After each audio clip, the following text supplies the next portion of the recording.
Hello and welcome to another Stephano reads. What difference does it make, Danny? Everyone seemed to expect him to make a fuss, and when he didn't, there was a lot of praise. Praise on these occasions equaled extra sweets, and Danny was in favor of that. His friend had made such a fuss about his blood test that Danny heard the screams from 2 doors away. "I didn't cry," said Danny. "I did," other boys simply and seemed to think it was just as much an occasion. Danny did quite a lot of exploring in the hospital and found it very interesting. He visited casualty ward and saw children in plaster, one with more bandages than the Invisible Man, and quite a number with drips beside their beds. There was quite a fuss about that because his own nurses realized he was missing. They looked under the beds into cupboards for a bit, calling his name, and one of them ran directly down the main hall to ask if anyone had seen him leave the hospital. That excitement came to an end when the casualty sister took a second look at Danny, realized it was not one of hers, read his wristband, and returned him to his own ward. He was pounced on by 3 relieved nurses who hugged and scolded him in turns, which left Danny unmoved because he could not think why they were making a fuss. After that, he had a label pinned to his jersey which read, "Property of Eliza Ward. If found, please return." When he was asked later what he liked best about hospital, he said, "The lift." It was his greatest pleasure, and he found it simple to slide in behind a group of adults. He would ride happily up and down until someone noticed and read his label and returned him to his ward. His great hope was to find himself alone in the lift so he could work it himself, but that had never happened, and it was just as well because Danny had never reached the control buttons. It seemed to Danny that almost every part of him had been tested for something. Even his head had been measured, and finally the results were given to his parents. There was nothing wrong with Danny at all. He had epilepsy alright and would be given medicine to stop him having fits, but no one could tell why. His parents were both relieved and dismayed. It was good to know nothing nasty was causing the fits, but epilepsy? Just the sound of the word worried them. They both had vague, frightening notions about it, and they asked a lot of worried questions. Would it affect his behavior, his intelligence? Would Danny have to go to a special school? No, and no, said the consultant, and Danny's parents were lucky to have this particular man dealing with Danny. He knew a great deal about epilepsy, and he also knew a lot of people's reactions to it.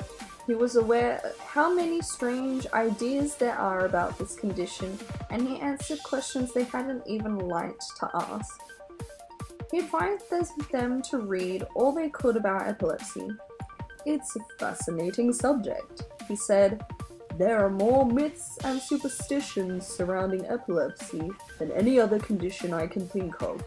Just remember, it's not a disease. There's nothing shameful about it. It can happen to anyone. Just give Danny his medicine regularly, and he'll have very few attacks." And when he saw them out, he added, "And treat him like any ordinary chap, for that's what he is.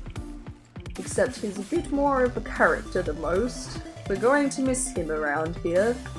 Danny's parents watched him anxiously for a week or 2, convinced he might have a fit halfway up a tree or hanging upside down by his knees on a climbing frame. The hospital had made him a crash helmet, and he was very pleased with it, so that if he fell, his head would not be damaged. But Danny never fell. His parents had discovered Danny's condition was not so rare. At least one person in every 200 has some form of epilepsy, and most of these people lead perfectly ordinary lives. They found there was an epilepsy association they could join, which gave them all the information they needed, and after a while they got used to Danny's epilepsy. By the time he was old enough to start school, he had almost stopped having fits. But his parents went to see the headmistress and told her all about Danny. Miss North had taught children with epilepsy before, so she was not too worried. She promised to treat him like an ordinary boy because his mother said, quoting the consultant, that was what he was. Except, she said, blushing a little, that we think he's rather bright. Miss North had also taught children before whose mothers thought they were rather bright, so that did not worry her either. Danny was not the only child in his class with a problem. There was a boy with asthma, who had to bring an inhaler to school, another with eczema, which gave him far more trouble than Danny had ever had from epilepsy, and a little girl on a special diet who had to wear a label on her dress warning people not to give her the wrong things to eat. The school doctor came to the class to talk to them about these conditions, and he told the children in a very simple way why they must never give Tanya sweets or crisps and what to do if Danny had a fit. His one attack on the football pitch attracted far less attention than the game itself. Danny had been in school nearly 4 years before he had a fit in the classroom. Chapter 3, and backstory is over. By that time, he was in Miss Pringle's class. Danny's hospital was delighted with his progress, and after his last checkup, decided to reduce his medication. Okay, I guess it's still the backstory. One attack in 3 years, he said, pleased. I think we can risk it. And of course, there was always a risk anytime medicine was altered. But Danny was not too worried. If I have a fit, I have a fit, he said to his mother, who on the whole preferred him not to. And if I have one at school, don't worry, Miss Pringle can deal with anything. You should have seen the way she dealt with Mr. Maguire. Danny chuckled at the memory. Go on then, tell me, said his mother. Mr. Maguire came running into the school to complain that his darling little daughter had been brutally attacked by her teacher because Miss Pringle had tapped her on the wrist or something. And he's 6'3", and you should have seen how angry he was. Well, he should have gone to the headmistress if he had a complaint. What did Miss Pringle do? Danny's mother was fascinated. She had no idea school life was so dramatic. Oh, she just did the helpless lady bit, said Danny. You know. He made a simpering face, widening his eyes and lowering his eyelashes in such a wicked intimidation that his parents laughed. And Mr. Maguire ended up apologizing and saying he'd give his darling daughter a belting for being such a nuisance to her lovely teacher. Mrs. Blaine was very impressed and agreed that Miss Pringle did indeed sound very capable.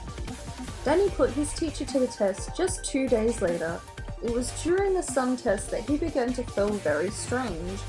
It was a feeling he could never describe, but he knew what it meant. He stood up. Miss Pringle looked at him with a frown, for during a test, she suspected any interruption, but her expression changed when she saw Danny's face. He was very pale and looked troubled. He went to Miss Pringle and said, as though he sounded a bit sick, I'm going to have a fit. And he meant immediately. This is it, Miss Pringle told herself, trying urgently to remember all the advice she had been given for the school doctor and finding her mind blank. One thing she did know, no matter how nervous she might feel, she would hide it well. Hoping there would be time to take Danny to the medical room, she asked him if he hadn't better lie down. Danny did, on the floor, which had not been what she had in mind. The class stared, some with a joyful look, which welcomed any diversion, one or two with eyes filled with alarm. Danny, announced Miss Pringle, hearing with relief that her voice sounded perfectly normal, is going to have a fit. She managed to make it sound every day. as though she had been asked to read aloud or work out a sum on the blackboard. And on cue, Danny's body stiffened. As his muscles contracted, he cried out and several children jumped, for it sounded like as though he was afraid or in pain. "Don't you remember?" Miss Pringle said calmly, taking off her jacket which she was planning to put under Danny's head. "The doctor explained that would happen. Who can remember why?"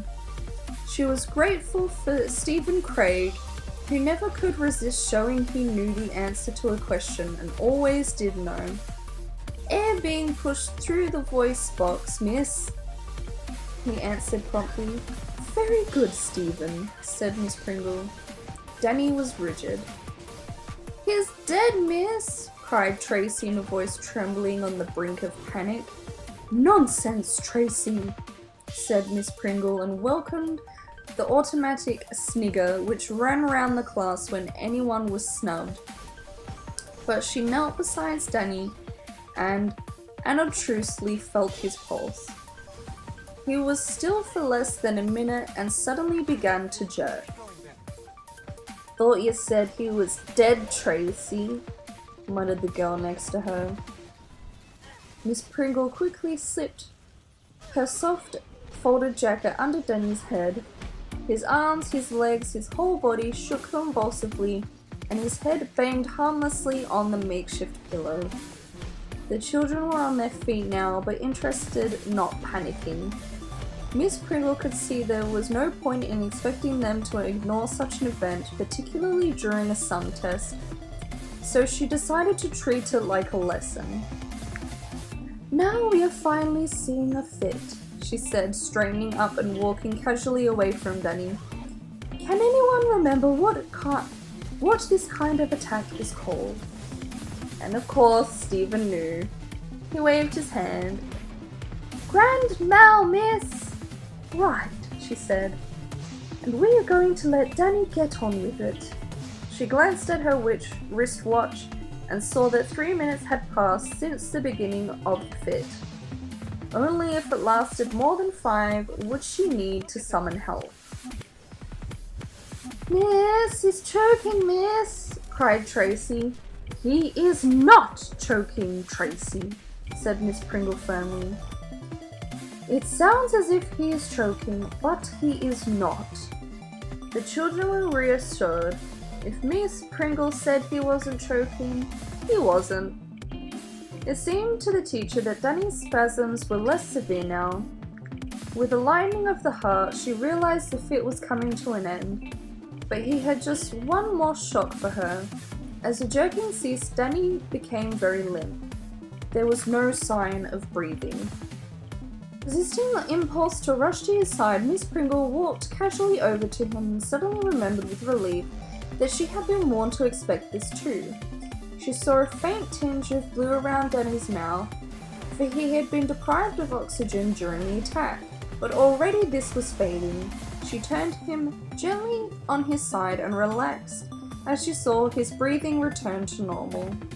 Hiding her relief as she had her anxiety, she said to the class, "There now, that wasn't too alarming, was it?" "No, Miss Pringle," chorused the class, still staring in fascination. "Then why are you not getting on with your work?" Well, that was a bit exciting there.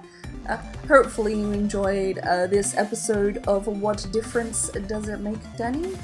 If you did, I want you to waddle over to that like button and subscribe to become interesting, and I will hopefully see you all in a wingspan. And I really do hope you're enjoying these little storytell videos. Anyway, I'll see you all later. Bye!